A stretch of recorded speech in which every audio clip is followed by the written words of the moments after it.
56페이지 중간 부분 살펴보겠습니다.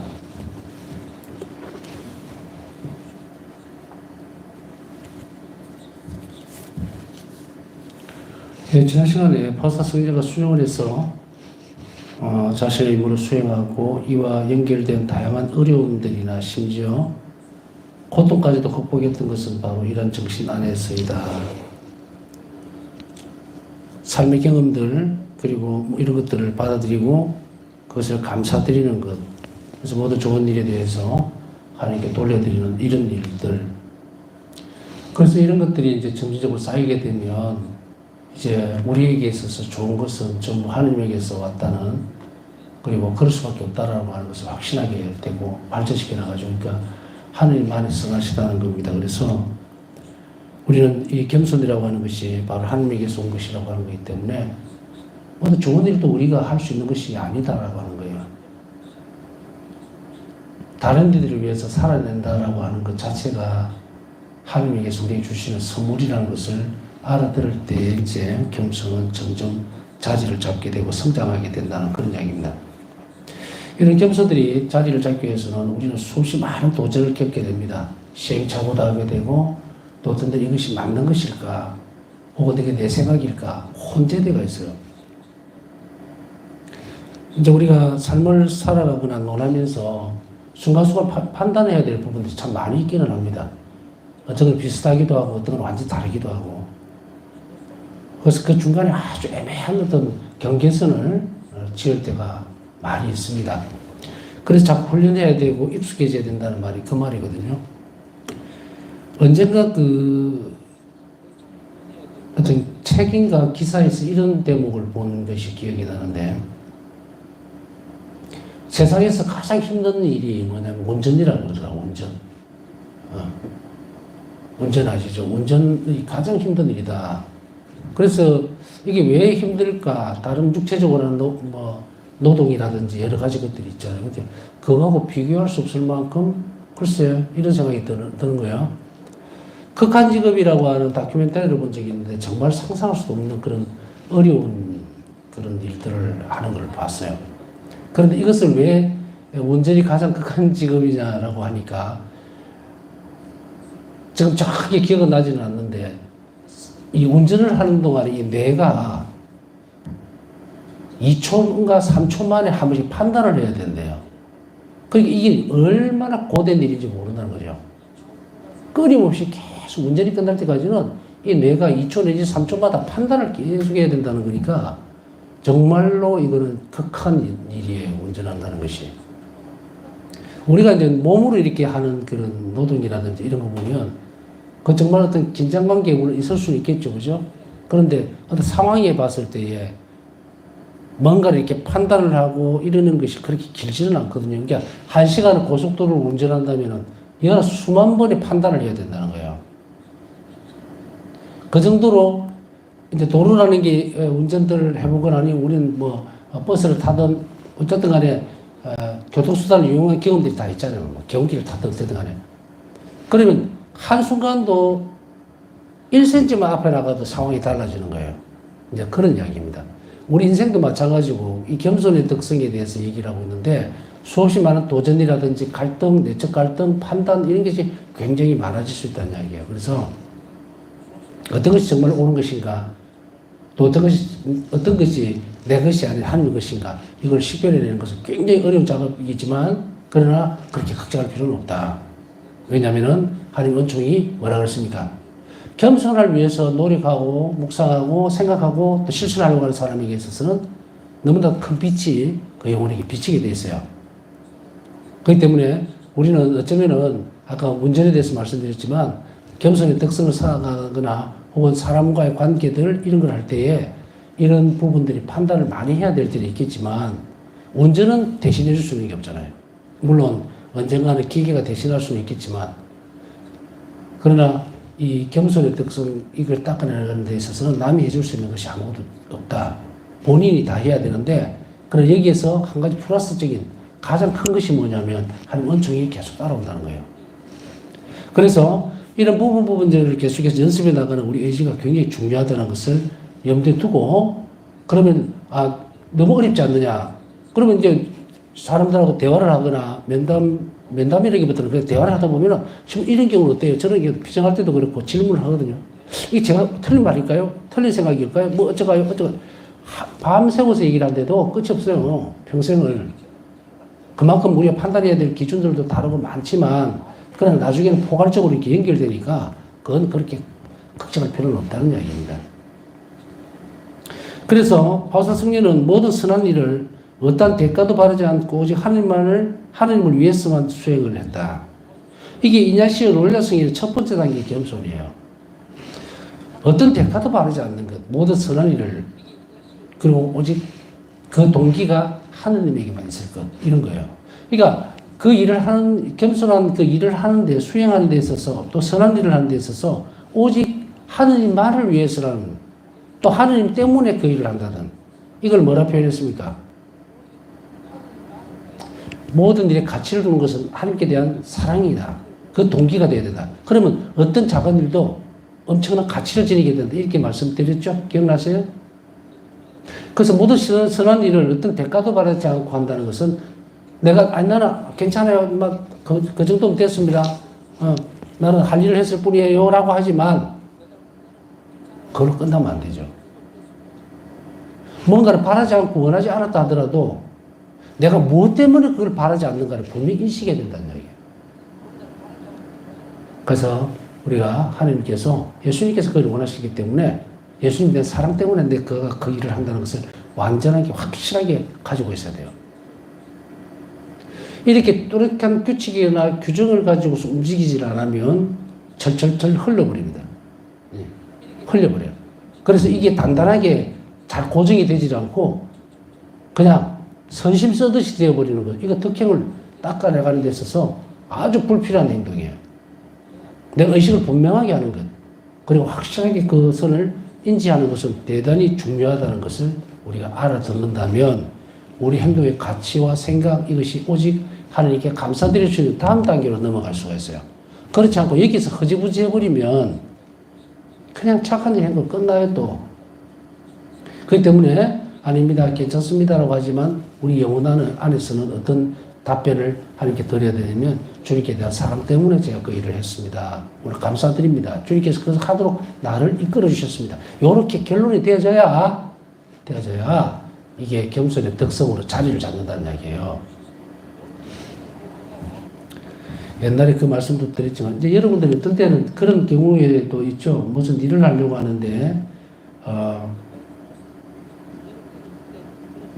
그 일의 대가라고 하기에는 좀 그렇지만 당연히 우리도 그런 것으로 있을 수 있어요.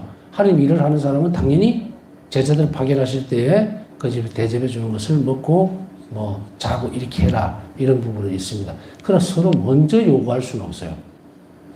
그 어떤 때는 우리가 활동하거나 행동을 할 때에 이런 경우의 수는 있습니다. 물론 이게 경우가 다 틀리기 때문에 그런데 제가 신학생 때에 그 양재마을이라고 하는 곳에 지금 그 친구도 세상을 떠났습니다만 그 원주교구 신부였는데 둘이서 이제 졸업을 했으니까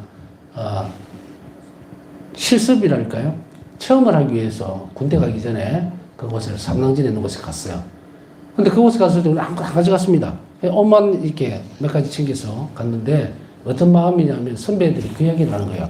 그곳에 갔을 때는 어느 집이든 가서 주는 대로 먹고 절대로 너가 따로 밥해 먹거나 해서는 안 된다. 나병 환자 마을이잖아요. 나환자 마을인데 나환원들이 있는 곳이기는 해요. 그런 전염성이 없으니까 그렇다 하더라도 여하튼 그 상관없이 우리는 공수에서 머물면서 A라는 집에 공수회장님이 밥을 준비해놨습니다 하면 가서 밥도 먹고 이렇게 해야 되거든요. 근데 거기서 어떤 얘기들을 듣게 되느냐면 봉사로 오는 많은 사람들이 뭘 다 가지고 와요. 그러면서 그 사람들 의도는 나쁘진 않아요. 봉사를 하러 오는 사람이 자기들 먹을 걸 가지고 오고 그 마을에 피해를 주지 않겠다는 마음은 분명히 좋은 의도임에는 틀림없지만 한 단계 더 나아가 보면요. 굉장히 큰 실수를 하고 있는 거예요. 무슨 의미인지 아시겠습니까? 그분들은 나관우들이에요. 거리를 두고 있다고 생각하는 거예요. 그래서 이들이 마음을 안 엽니다. 마음을 열질 않아요. 딱 담을 쌓아놓습니다. 그래, 너 싸운 거 너가 잘 먹고 있어라. 그래, 우리 거는 뭐 우리가 먹을 때는 이런 식이요. 마음의 문을 닫아버리는데, 이제 그걸 선배들이 조언을 해주는 거예요. 그래서 우리는 이제 가서 막 그냥 들어가서, 밥 주세요. 이러면 그 주는 대로 밥 다 먹고, 그렇게 하고 한 이틀이가 지나니까, 그 다음에는 막 마을 사람들이 실학생이라고 이렇게 하는 그런 것이 아니고, 마음을 열더라고요. 우리 집 오세요. 과일도 드세요. 막 이런.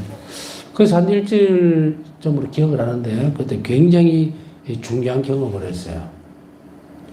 이것을 잘 유지하는 것, 여러분들 판단은 어떻습니까? 생각은. 네. 보통 때 같으면 정말 가난한 곳이니까 먹을 것도 없는데 내 거는 내가 가져가야 되지 않겠다. 맞는 말이에요. 그러나 상황에 따라서 잘 판단해야 되는 것도 우리가 가지고 가야 되는 몫이에요. 그래서 염소도 마찬가지로 내가 그곳에 갔으니 그곳에 주는 대로 먹는 거예요. 그렇게 함으로 인해서 콩 한 조각을 주면 콩 한 조각을 먹고, 대신에 우리는 떠날 때에 선물을 해서 준비를 해서 아이들에게 나눔을 했어요. 우리가 가져갔던 것들을 나누어주고 아주 기쁘게 받더라고요. 마음이 열리는 게 문제예요. 마음도 열리지 않는데 선물 받들어 가져가서 준다고 해서 볼 때는 좋다고 하겠죠. 떠나고 나서는 절대로. 하느님의 사랑의 관계에 있어서 이런 부분들도 우리가 굉장히 참고를 해볼 만하다. 아마 그 경험들이 사제생활 전체를 하는 데서 지금까지 살아오면서 아주 많은 도움이 됐죠. 사람들에게 무엇을 해야 될지, 뭘 원하는 건지 이런 것들을 찾아나가는 것. 그래서 이냐시오 성인께서 말씀하신 첫 번째 단계의 겸손도 바로 이런 거예요. 대가를 바라지 않고 그들을 위해서 하지만 그들을 위해서라는 그 이면에는 예수님께 대한 사랑 때문에 그 일을 한다는 것을 분명하게 인지할 것. 그래야 그것이 겸손의 특성으로 자리를 잡습니다. 그녀에게 종종 쏟아졌던 비난들과 마주했을 때는 자신의 행동의 정당성을 설명하거나 변명하려 하지 않았을 뿐만 아니라 여기에서 보면 이냐시오 룰레성의 두 번째 단계 겸손이에요. 비난을 받거나 또 혹은 험담을 하거나 모욕을 하거나 어떤 것에서도 대꾸를 하지 않고 변명하지 않았다. 예수님 모습을 우리는 여기서 또 발견하게 되죠. 빌라도 앞에 섰을 때 예수님 아무 말씀도 하지 않으셨다. 예수님께서 이 부분들을 몸소 보여줌으로 인해서 이것은 어떻게 보면 객관적으로 보면 굉장히 답답하죠. 굉장히. 그러나 그 일 자체, 당신 자신이 진리였기 때문에 그걸 말로 설명할 필요는 하나도 없었던 거예요. 그러면서 동시에 예수님은 3년 동안이나 당신이 해오셨죠. 그걸 잘 알고 있으면서도 불구하고 지금 그 자리에서 뭔가를 한다는 것은 말이 안 되는 이야기거든요. 자신의 인생, 우리로 본다면 여러분 했잖아. 자신의 인생을 한마디 말로 표현이 됩니까? 내가 살아온 삶을 보라고 분명히 얘기할 거란 말이죠. 그래서 파우사 성녀는 이 겸손에게 있어서 이 말, 그러니까 변명하거나 또 혹은 뭐 설명하거나 정당성에 대해서 이렇게 하지 않아도 하느님이 알고 계시기 때문에 이 일을 우리가 하느님께서 하실 수 있도록 하기 위해서는 침묵이 필요했다는 이야기예요. 그것을 우리는 분명하게 알 수가 있는데 이것이 로엘라, 성 이냐시오 성의 두 번째 단계의 겸손이다. 또한 심지어는 이런 비난을 기쁘게 받아들였다. 세 번째 단계의 겸손입니다. 1기 255, 270, 412, 1638번을 참조하시면 돼요. 그래서 첫 번째는 하늘을 위해서 어떤 것도 자신을 위해서 받아들이지 않고 자신을 위해서 어떤 것도 받아들이려고 하지 않고 대가도 바라지 않고 함께 사랑으로 하는 것이 첫 번째. 두 번째 단계는 뭡니까? 변명을 하거나 정당성을 주장하지 않았다. 세 번째 단계에 있어서는 이것을 비난받는 것을 기쁘게 여겼다. 이게 다음 단계예요. 기쁘게 여겼다는 것은 바로 예수님 말씀을 그대로 받아오는 거예요. 받아온다는 것이 뭡니까? 예수님께서 비난당하셨던 것들. 그래서 복음이나 나 때문에 사람들에게 모욕을 당하거나 창피함을 당하거나 또 모함을 당할 때는 그들 기뻐해라. 기억나시죠? 이게 세 번째 단계다.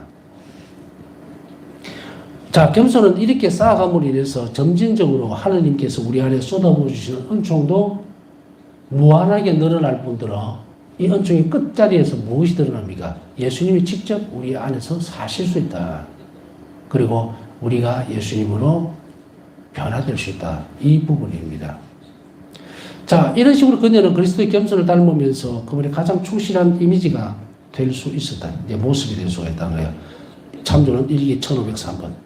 그리스도의 겸손을 닮는다는 것은 바로 이런 부분입니다. 우리가 어떤 데 욱하고 이거 설명하고 뭐 정당성에 대해서 떠들고 심지어는 이제 좀에서 파공도 있지만 파공사에서 여러분들이 조심해야 될 게 뭐냐면 어떤 말로도 자신의 말을 변명하려고 하지 마라. 이런 처지에서 이렇게 돼서 이렇게 됐습니다가 아니라 우리의 부족함 때문에 이런 것 때문에 내가 하나님 마음을 아프게 해드렸고 그리고 자비롭지 못했습니다. 의탁한 태도를 드리지 못했습니다 하는 것으로 끝나야지 그것을 이렇게 저렇게 막 설명을 해가면서 난 이렇게 하려고 그랬는데 저 사람이 이렇게 했기 때문에 난 어쩔 수 없이 이렇게 했어야 한다는 것은 죄에 대한 고백이 아니다. 예수님은 그 해설을 듣고 싶어 하는 것이 아니에요. 하나님께 완전히 어떻게 하지 못했으면 우리가 마음 아파해야 되고 그리고 하나님께서 베푸셨던 자비에 우리가 온전하게 감사드리지 못하는 행위가 내가 남에게 이웃에게 자비롭지 못한 것은 내가 입은 자비에 대해서 감사하지 않는 태도예요. 비신앙적인 태도거든요. 이 사람에게서는 어떻게 태도가 드러날 수가 없어요. 그러니까 하느님 우리 편이 될 수가 없다. 예수님 내 편을 들어주실 수가 없다는 얘기예요. 여기서 이제 제가 네 편, 내 편 자꾸 말씀을 드리는데 이건 어쨌든 우리는 예수님 편이 돼야 돼요. 우리가 예수님 편이 되는 게 예수님께서 내 편이 되주셔야 돼요. 내 편이 된다는 의미는 여러분 알다시피 예수님께서 내 영혼 안에 사신다는 겁니다. 외형적인 부분들의 이야기가 아니죠. 그것은 우리가 예수님 안으로 녹아 들어간다는 이야기예요. 그래서 언젠가는 우리가 완전히 예수님 안으로 녹아 들어가 버려야 돼요. 예수님을 바뀌어버려야 된다. 이제 그때까지 이런 특성들을 쌓아나가야 되는데 우리가 이런 단계들을 알게 되면 이제 자 여러분들 첫 번째, 두 번째, 세 번째 단계 겸손에 대해서 말씀을 드렸을 때 여러분은 어디에 서 있는 것 같습니까? 물론 3단계에 가 있을 수는 없고 1단계에서도 계속 걸림돌이 넘어지죠. 그래서 우리는 세상에 보면 우리가 침묵하거나 뭐 이런 것들은 아주 그냥 너무너무도 힘든 일이에요. 바울사성경 일기 보면은 어떤 비난이나 또 자신의 이 자비론까지도 친지를 악용하는 사람들에게까지도 맞서야 될 때, 그래서 얼마나 많은 이제 비난이나 모욕 혹은 조롱거리가 되겠어요. 저 봐라, 지가 할 말이 없지? 제가 잘못했으니까 저랬을 거 아니야? 왜 말을 못해? 이런 식이에요. 심지어는 이제 바울사 성녀가 이 은연 중에 예수님과의 어떤 친밀감을 굳이 드러내지도 않았지만 이것이 어느 정도 당신의 행동 안에서 보이잖아요. 자비로운 예수님에 대해서 이런 여러 가지 이런 부분들이 드러났을 때에 많은 사람들에게서 혹은 호기심 많은 사람들에게서 또 그런 도전을 받게 되죠. 바울사 성령이 와서 내가 이러이러한데 예수님께 좀 물어봐줘. 이런 식으로. 예수님, 바울사 성령이 아무 대답도 하실 수 없어요. 그러니까 이제 또 옆에서도 그러겠죠. 아유, 그러지 마. 좀 몰라, 그냥 지 혼자 하는 이야기지. 이렇게. 이게 안에서 완전 섞여버리면 어떤 상태인지 아시죠?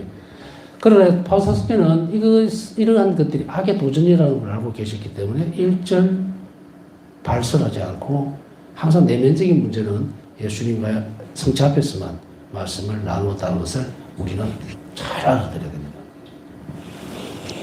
바울사 성령은 때때로 이런 모욕감이라든지 또 정말 절망에 빠뜨릴 만큼 우렁 섞인 그런 많은 일들을 할 때마다 바울사 성령이 힘들었지만 그 영혼이 점점 예수님을 닮아가고 있음을 느낀 거예요. 또 그렇게 받아들였고 그렇게 변화가 되었고. 왜냐하면 자 여러분 이런 경우는 짚고 넘어가야 되겠죠. 우리가 어떠한 일들 때문에 모욕을 당하게 되면 우리는 그것을 기쁘게 받아들인다는 것이 굉장히 어렵습니다. 그런데 한번 잘 살펴보세요. 여러분이나 저나 한평생을 통해서 특히 예수님 때문에 모욕이나 질투나 시기를 받을 경우의 수가 몇 번이나 되겠습니까?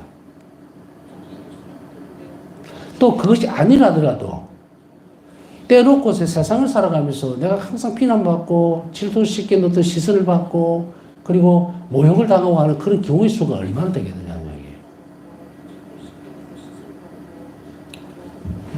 한 번도 그런 걸 겪어보지 못한 사람도 있을 거고 여러 번의 경험을 갖고 있는 사람도 있을 거예요.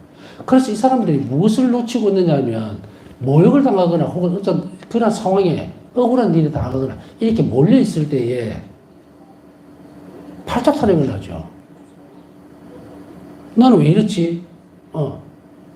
내가 가난해서 저 사람들에게 늘 나는 이렇게 핍박을 당하고 무시당하고 경멸을 당하고 그래서 내가 말하는 것은 소위 이야기하면 들어주지도 않고 무시하고 비난을 하고 사람들이 모여서 험담이나 하고 그랬을 때 그 사람이 놓치고 있는 게 뭡니까? 그러니까 덕행을 쌓을 수 있는 기회를 다 파괴시켜버린 거죠. 그 사람들은 험담을 하면서 죄의 구덩이 속에 빠져들었을지 모르지만 나는 피해자로서의 어떤 모습들을 가지고 있으면 안 된다. 우리가 세상을 향해서 정말 교만이 아닌 머리를 딱 위로 쳤게 들고 어깨 힘 딱 주고 살아야 되는 거는 때 하나님 자녀예요. 하나님 우리 아버지라. 근데 이것이 왜 변화가 되지 못했냐면 영성생활이 안 된 거예요.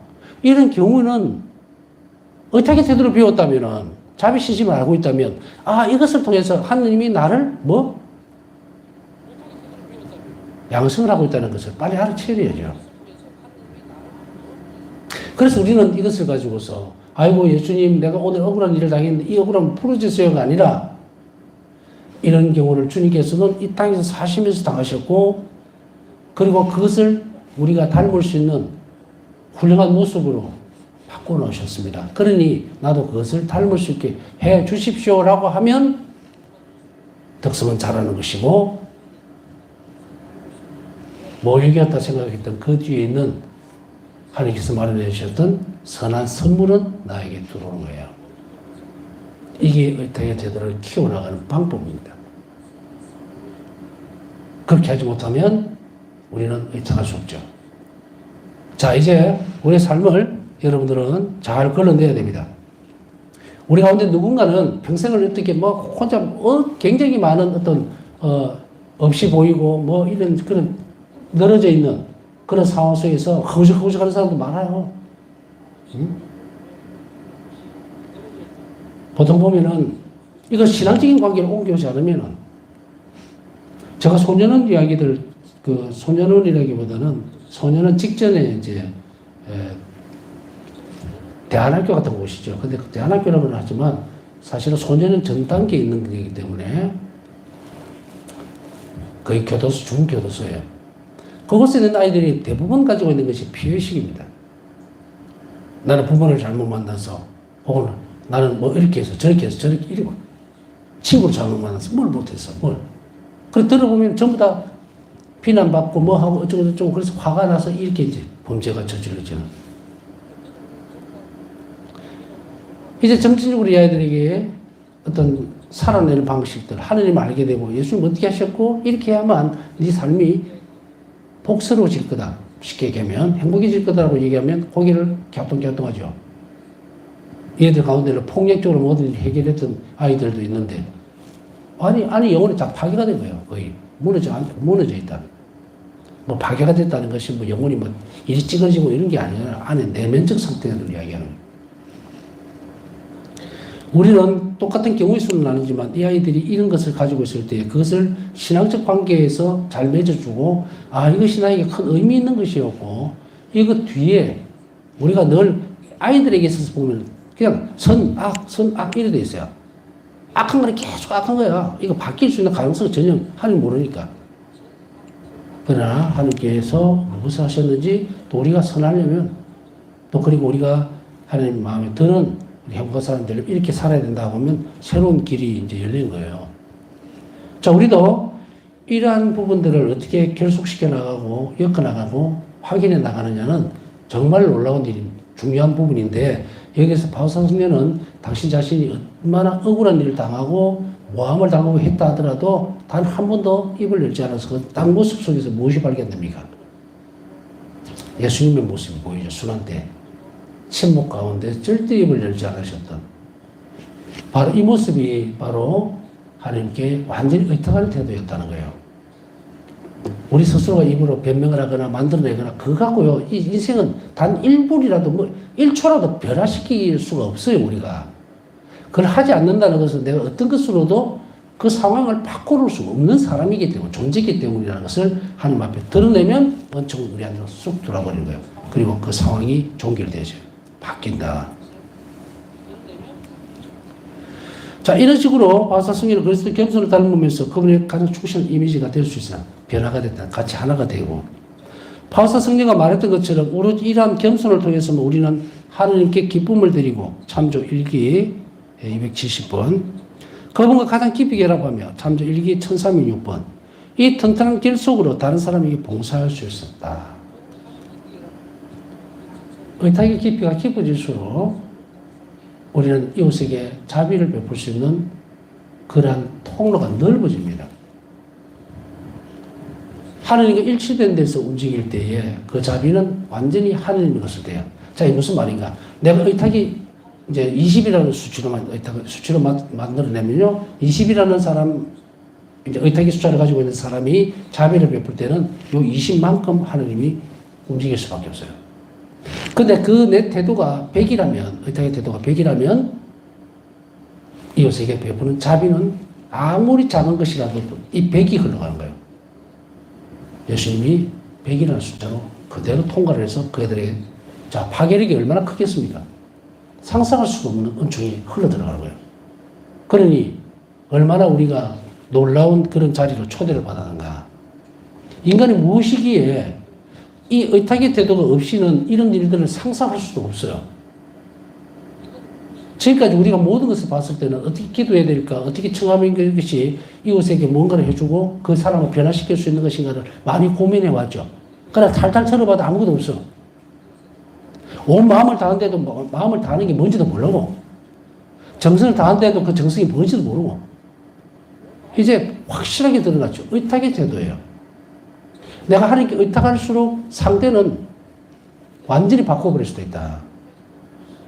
그들에게 자비가 닿기만 한다면, 그러면 이제 어떻게 됩니까? 나한테 달려있죠. 나는 수로예요, 수로. 통로. 그 전에 기도라든지 뜻의 어떤 부분들은 도저히 가늠할 수가 없어요. 가늠할 수가 없다. 어떤 사람이 와서 신문 어떻게 기도를 하면 됩니까? 정성을 다할까요? 마음을 다할까요? 어떻게 가늠을 합니까? 측정할 수가 없어요. 이만큼 하는 것이 정성을 들이는 겁니까? 어떻게 하니까 온 마음을 다하는 거예요? 여러분들 대답해 보세요, 스스로에게. 근데 이제 답이 나오죠. 내 삶에 있어서 이제 어느 정도 측정치가 나와요. 내가 오늘 하루 살면서 정말 내가 어려운 오늘 지경에 이르렀지만 하나님께 의탁하는 태도로서 완전히 아버지 선함을 믿고 그 일을 그대로 하나님 원하는 방식대로 자비롭게 했을 때 일어났던 놀라운 기적을 체험했다면, 이게 뭐지? 내가 바뀌고 있는 거예요, 지금. 내 품격과 가치가 바뀌어버린 거예요. 이제 정확하게 대답해 줄 수가 있는 거죠. 그러나 그 전까지 우리 태도는 어떻습니까? 뭐 열정을 다해서 기도해야 됩니다. 뭐 어떻게 해야 됩니다. 희생을 바쳐야 됩니다. 이런 식으로 갔죠.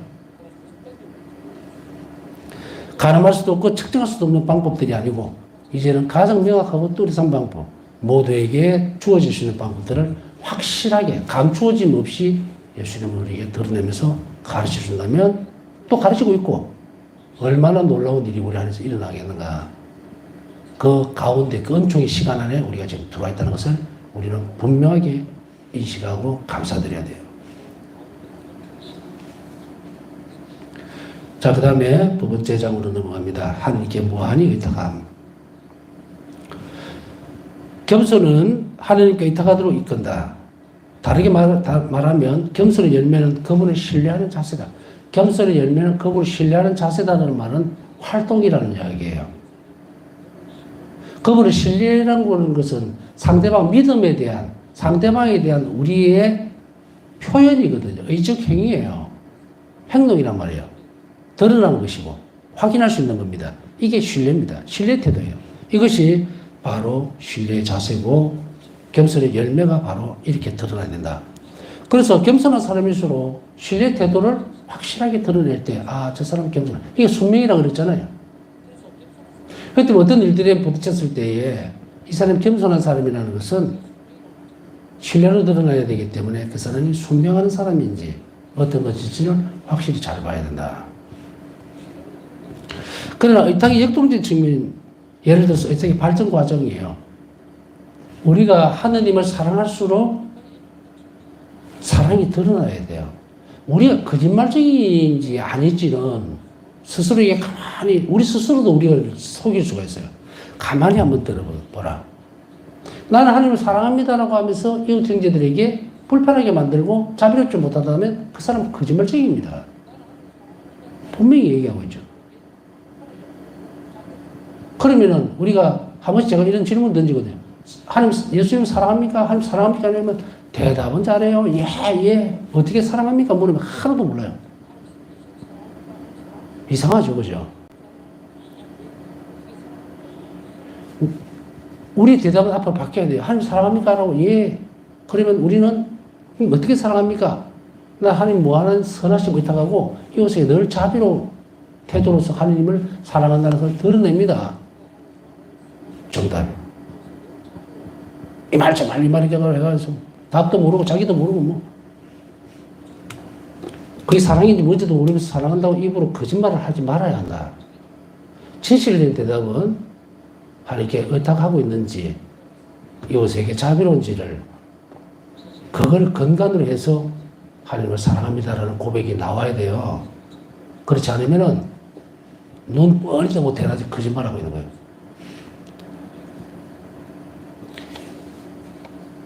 역동적인 측면이라니까 사랑은 넘치는 측면들이 있어요. 그래 사랑할수록 우리는 많은 걸 주려고 애를 씁니다. 그렇기 때문에 또한 마찬가지로 우리가 예수 그리스도와의 만남, 참으로 예수님을 사랑하는 사람, 그런 사람은 이 사랑이 넘쳐버립니다. 옆으로. 사랑이 역동적인 측면이에요. 사랑은 잠잠히 있질 않아요. 막 끌어 넘칩니다. 끌어 넘쳐. 남에게 뭐 다 주고 싶고 더 주고 싶고 이런 역동적인 측면들이 사랑의 특성이에요. 우리는 그것을 어디서 볼 수 있습니까? 예수 그리스도의 탄생에서 볼 수 있는 거예요. 얼마나 하나님 사랑이 엄청난지, 그 자비가 엄청난지 넘쳐버렸죠. 그래서 성자께서 사람이 되셨다. 우리를 구원하기 위해서. 아니, 우리를 영원한 생명으로 이끌어드리기 위해서. 그래서 의탁의 측면들, 이 발전 과정을 살펴보기 전에 의탁의 본질이라든지 그리고 희망, 인내와의 관련성에 대해서 살펴봐야 되겠다. 앞에서 말씀드렸죠. 의탁의 태도는 한 가지 특성만으로 이루어진 것이 아니라 여러 특성들이 어우러서 드러나는 태도다. 그래서 희망의 삶도뿐 아니고 의탁의 안에서 보면 희망이라든지 인내, 그 다음에 통해 이런 도덕적 특성과 같이 드러나는 것이 바로 의탁의 태도를 형성하고 있는 거니까 그것을 이제 하나하나 살펴보도록 할 것입니다. 다음 시간에 해야 되겠네요. 오늘 또 기도 정하신 분들도 많습니다. 또 우리나라 걱정하는 사람들도 많고 하나님의 자비가 우리나라에 그리고 이재민들에게 풍성히 내릴 수 있도록 사수식이 함께 기도해 주시고 오늘 기도 청하신 분들 남은 시간 묵상하면서 함께 기억해 주시고 자비를 입을 수 있도록 해 주시기 바랍니다.